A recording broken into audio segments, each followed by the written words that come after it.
Guantanamo Bay in Cuba, the detention facility, has become an icon to critics of America. The Bush administration has always defended it as a necessity, adamantly claiming that it does not permit torture there. Now the top official in charge of deciding whether the Guantanamo detainees come to trial has dropped a bombshell. She told the Washington Post today that one Saudi prisoner was tortured by his interrogators. Our Washington correspondent, Adam Brooks, has this report. For the first time, an American government official has acknowledged torture in Guantanamo Bay. Torture of this man, Mohammed al-Ghahtani. Ghahtani was brought here in January 2002. He was, alleges the US, planning to be a 9/11 hijacker. He was interrogated for 7 weeks, and we now know stripped, held in stress positions, and left in freezing conditions for long periods. Terrorism charges against him were suddenly dropped in May last year. The official who's now talking is a judge. She's in charge of the special military courts in Guantanamo Bay. Her name is Susan Crawford. She told the Washington Post, "We tortured Ghahtani." She said the interrogation techniques used on him were all authorized, but their application was overly aggressive and too persistent. The medical impact on Ghahtani, she said, caused her to drop the charges against him. I don't want to be ambiguous about this. We are going to close Guantanamo. The incoming president, Barack Obama, is committed to closing the Guantanamo Bay detention camps, but it won't be simple. It's going to take some time, and you know, our legal teams are working in consultation with our national security apparatus as we speak to help design exactly what we need to do. But if the Guantanamo Bay camps do close down, then what happens to the inmates who are still there? And if some of them have been tortured, then can they ever really get a fair trial? These are very difficult questions for Barack Obama. I'm convinced that he and his team are going to make every effort to punish people that we can punish through the legal system, and be very, very careful about screening the people who are in our custody right now before anybody gets let go. This inglorious chapter of American history is almost at a close. But the bigger story of how America treats those it considers its enemies doesn't have an end yet. Adam Brooks, BBC News, Washington. One of the Bush administration's chief critics on issues such as Guantanamo has been the advocacy group Human Rights Watch.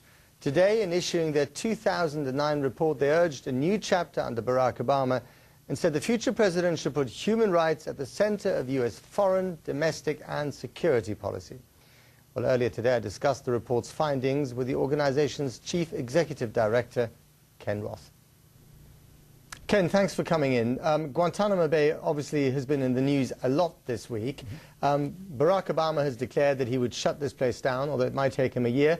Is that the kind of signal that you want to hear from this administration? Well, that's a great first signal. But the real question is, how is he going to close Guantanamo? There are some people here in Washington who want him basically to move Guantanamo onshore, to continue detaining people without trial, but simply to do it in Fort Leavenworth, Kansas, or Florence, Colorado. That's not going to fool anybody. That's not really shutting Guantanamo. And what Human Rights Watch has been asking for is a commitment by the new president to either release the detainees in Guantanamo or to try them in a regular U.S. federal court. That will indicate a willingness to abide by the rule of law and to really break with the Bush administration's use of torture and secret detention and military commissions and the like, all the abuses that have been a boon to the terrorist recruiters and that have undermined the international cooperation that is so essential for effectively fighting terrorism.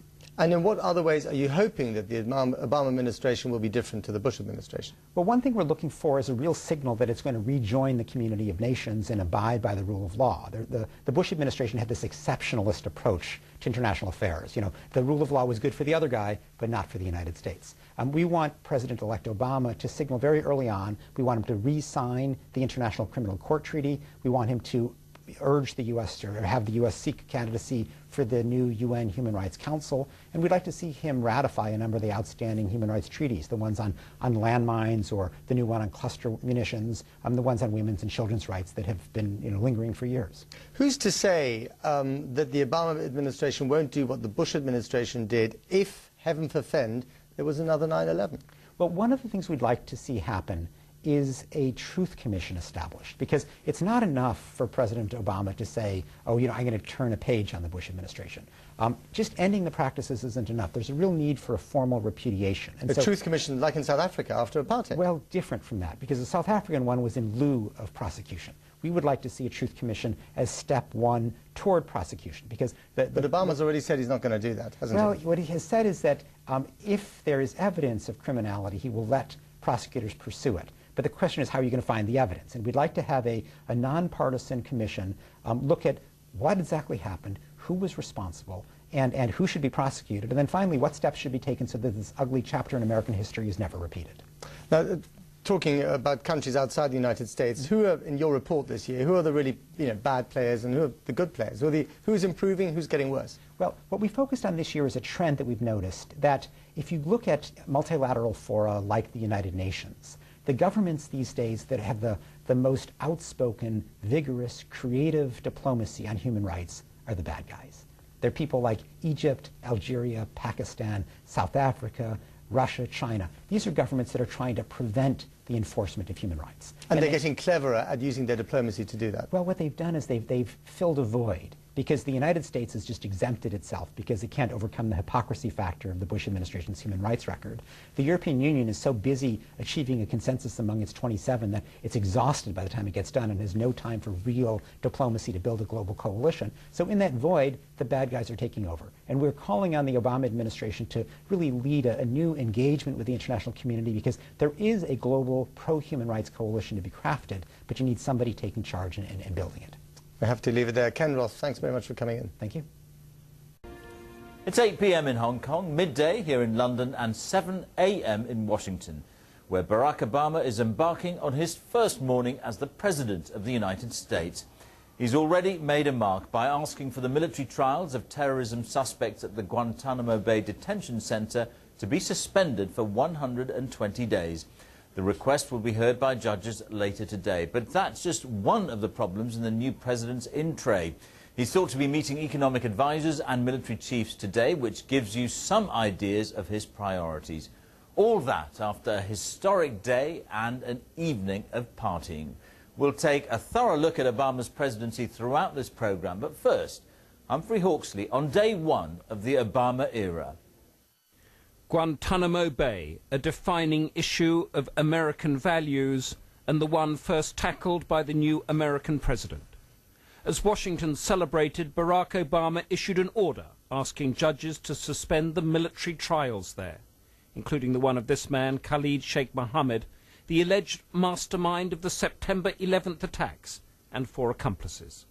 President Obama has already promised to close the camp, but decisions have yet to be made on what kind of trial process the prisoners should have, where they should be held, and which countries might take those to be released. So behind a night of festivity where the President and First Lady swept around from party to party, the machinery of the new government was at work. Its task to put into practice the visions set out in his inaugural speech. Let it be said by our children's children that when we were tested, we refused to let this journey end. That we did not turn back, nor did we falter. And with eyes fixed on the horizon and God's grace upon us, we carried forth that great gift of freedom and delivered it safely to future generations. Thank you. God bless you. And God bless the United States of America. In Washington, a 10,000-strong parade hailed America's new leader.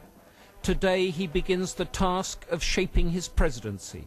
Key meetings on Iraq, Afghanistan and Guantanamo Bay will begin to redefine how his values are seen by America and the rest of the world.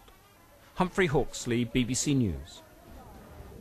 We're live now to Washington and our correspondent Adam Brooks. Adam, listening to Humphrey's report there, you get a sense of the way in which Barack Obama is going to be, in a sense, owned by the world, not just by the United States. The Indonesians, the Kenyans, Africans generally all thinking they've got a part of him. Yeah, that's been a feature of his entire candidacy, hasn't it? And the presidency will be no different. His appeal in its variety and its sort of this sense of kind of new cosmopolitanism around him and his presidency is very much something that non-Americans share. But today, it is going to be the business of the United States which really dominates. And first and foremost, of course, we have the Guantanamo issue that Humphrey was talking about there. But the economy is going to be very much on his mind today. There are going to be meetings with his economic advisors. We'll imagine him closeted there in the Oval Office with Larry Summers, his new senior economic advisor.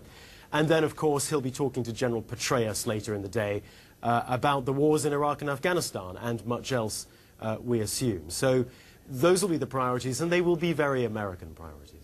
All right, we'll have to leave it there. Here's to the first of many chats we're going to have, no doubt, about the Obama presidency. Thank you.